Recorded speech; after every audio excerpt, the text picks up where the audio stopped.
which means, praise be you, Adonai our God, who creates joy and gladness, bride and groom, completeness, song, delight, and celebration, love and harmony, peace and companionship.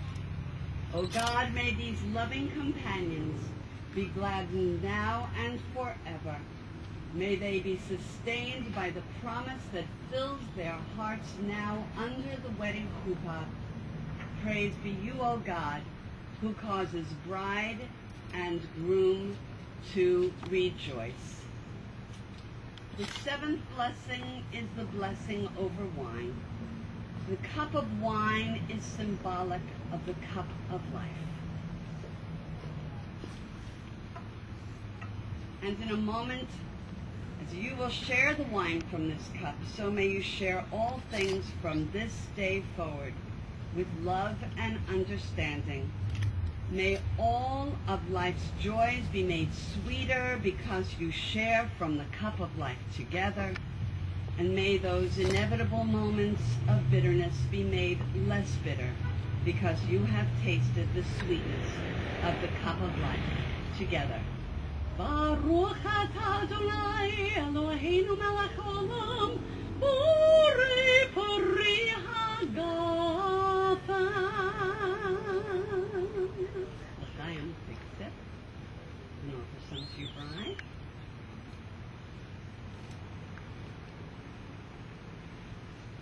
You want some more? Can I get a bite? And because the cup is symbolic of the cup of life, I know that it is your desire to share in this sweet moment with those people present that gave life to the two of you and to whom you gave life.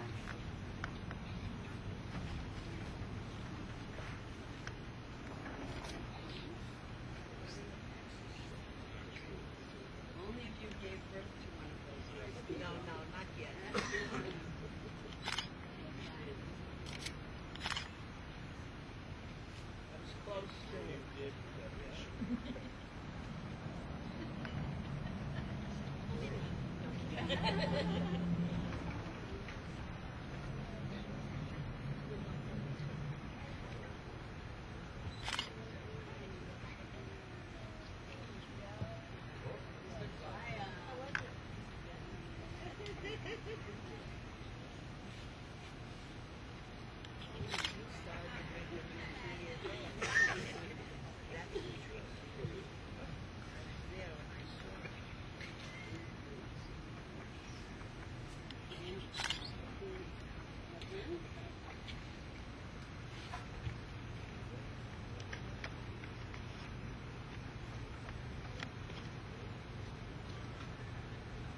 In a moment, you will give and receive these rings.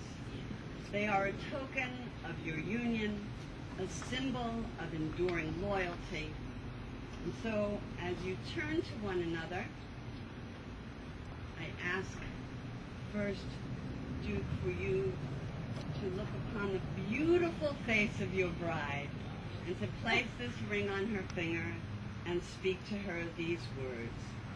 Ani ledodi, vidodi li. I am my beloved's, and my beloved is mine. With this ring, be holy unto me as my wife. Beautiful. And now, Holly, as you place the ring on Duke's finger and look at his very handsome face, say to him these words. Hare ata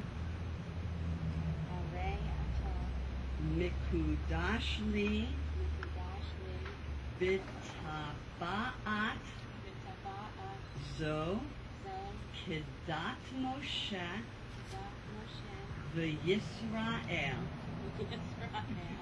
With this ring, be holy unto me as my husband, married according to our tradition and our faith. Beautiful. Holly and Duke. That Hebrew was fabulous.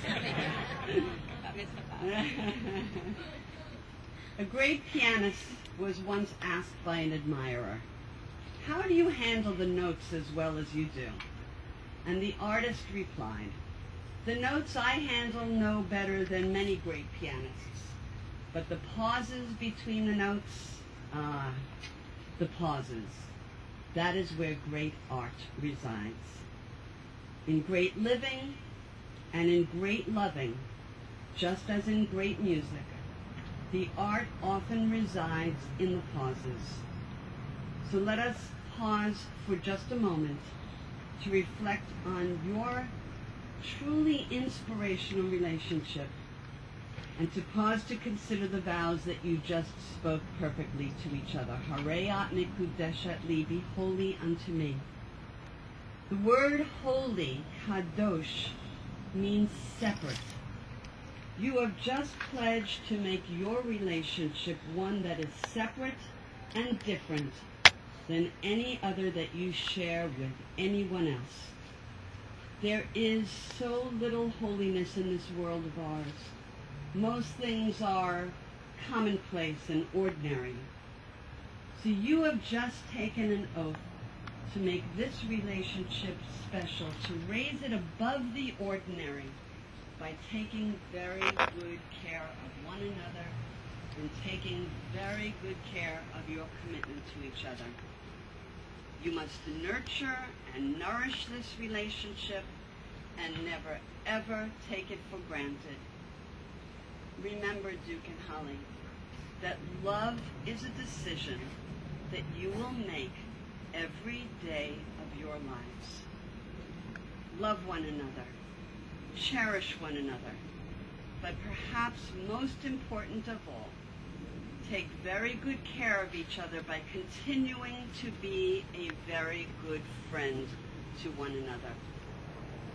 It says in rabbinic literature that a wife is a good friend. In fact, it says that Eve was not created from Adam's foot that she should be beneath him. She was not created from his head that she should be above him. Rather, she was created from his rib so that she would be at his side as his equal companion. The French philosopher Camus said, "Do not walk ahead of me because I may not want to follow. Do not walk behind me because I may not want to lead. Just walk beside me and be my friend." Therefore, Holly and Duke, be husband and wife, be lovers, be sweethearts, but most important of all, be very, very good friends, and then you will truly be blessed with the holiness on which your heart's dreams are built. At the conclusion of this ceremony, Duke, you will break the traditional wedding glass. At this moment of joy, we listen to the shattering of the glass to remind us of the brokenness that still exists in this world of ours. Judaism also reminds us that even at our highest moments of happiness, we must never allow ourselves to be insensitive or immune to the incompleteness of a world where poverty, homelessness, disease, and inhumanity exist. That we all have a responsibility to do all we can in our own unique way to bring just a little less brokenness into this world of ours. But perhaps most relevant to this moment, Duke and Holly, is the reminder that when you hear the shattering of the glass, you will remember that like the glass, love is fragile and love is easily broken. You must, and I trust you will, remember that the only difference between the words united and untied is where you place the I.